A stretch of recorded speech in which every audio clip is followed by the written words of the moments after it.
தமிழக வெற்றி கழகத்தின் தலைவர் தளபதி அவர்கள் சொல்லிக்கிணங்க சென்னை புறநகர் மாவட்டம் ஆலந்தூர் வடக்கு பகுதி தமிழக வெற்றி கழகத்தின் சார்பாக கொள்கை விளக்கு திருமுனை பொதுக்கூட்டம் மற்றும் நலத்திட்ட உதவி வழங்கும் விழா மிக சிறப்பாக நடைபெற்றது. இங்கே ஆலந்தூர் மக்களுக்கு நலத்திட்ட உதவி வழங்கினாங்க. இந்த நிகழ்ச்சியை மிக சிறப்பாக ஏற்பாடு செய்த ஆலந்தூர் வடக்கு பகுதி செயலாளர் வேம்புலி அவர்கள் தலைமையில் மிக சிறப்பாக நடைபெற்றது. இந்த விழாவில் சிறப்பித்த அனைவருக்கும் என் மனமார்ந்த நன்றியை தெரிவிச்சுக்கிறேன். இப்போ விசில் சின்னம் தாவேகாக அறிவிக்கப்பட்டது. அது தொடர்ந்து பார்த்தீங்கன்னா இப்போ நம்ம சேப்பாக்கம் ஸ்டேடியத்தில் விசிலுக்கு அலோவ் சொல்லியிருக்காங்க. அதிகம் ஒரு லிஸ்ட்டு எடுத்திருக்காங்க. எப்போ இப்போ அறிவிச்சது எப்படி பார்க்குறீங்க? இந்த கவர்மெண்ட்டு தமிழக வெற்றி கழகத்துக்கு மேலே பயமாக இருக்குது. அது மட்டும் ஒரு ஆணித்தனமாக சொல்லுவேன். ஏன்னா இத்தனை ஆண்டு காலமாக இந்த விசிலுக்கு தடை இல்லாமல் ஒரு விசில் இருந்தது. இன்றைக்கி இது எங்கள் தமிழக வெற்றி கழக விசில் சின்ன அறிவித்த உடனே ஒரு சேப்பாக்கம் மைதானத்தில் ஒரு என்ஜாய்மெண்ட்டாக போய் என்ஜாய் பண்ணுறது, கிரிக்கெட் மேட்ச் பார்க்குறதா மக்கள் ஆர்வத்தோடு போவாங்க, கை தட்டுவாங்க, விசில் அடிப்பாங்க.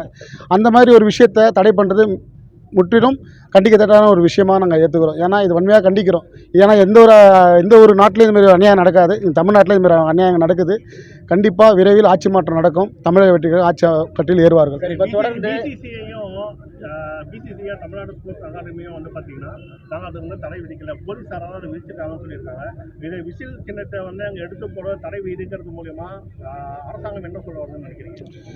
எங்கள் தமிழக வெற்றி கழகத்தை பார்த்து பயப்படுறாங்கன்னு தான் சொல்ல வரும். ஏன்னா இன்றைக்கி நீங்கள் இங்கே வேணால் விசில் அடித்து தடுக்கலாம். ஆனால் இதில் விசில் அடிக்கிறது யாராலும் தடுக்க முடியாதுன்னு ஆணித்தனமாக சொல்லுவேன். ஏன்னா விசில்ன்றது யார் வேணால் கையில் அடிக்கலாம், விசில் எடுத்து அடிக்கலாம். ஆனால் அப்படி இருக்கும்போது இந்த விசிலை தடை பண்ணுறாங்க. இது ஒரு அக்யூஸ்ட் மாதிரி எல்லாம் செக் பண்ணி அனுப்புகிறாங்க. எல்லாருமே ஒரு மேட்ச்சை பார்க்கணும், ஒரு 2000 3000 டிக்கெட்டை கொடுத்து மேட்ச் பார்க்கறதுக்கு வராங்க. அவங்களுக்கு ஒரு என்ஜாய்மெண்ட் கூட இல்லாத இந்த தமிழ்நாடு ஆகிப்போச்சு இன்றைக்கி இருக்கிற சூழ்நிலையில். அது விரைவில் எங்கள் தளபதி அவர்கள் ஆட்சி கட்டில் ஏறும்போது எல்லாமே மாற்றம் உருவாகும்.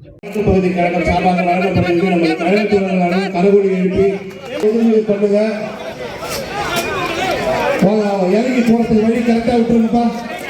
குழந்தை வச்சிருக்கவங்க தயவு செஞ்சு இந்த கூட்டத்தில் முந்தி வராதீங்க.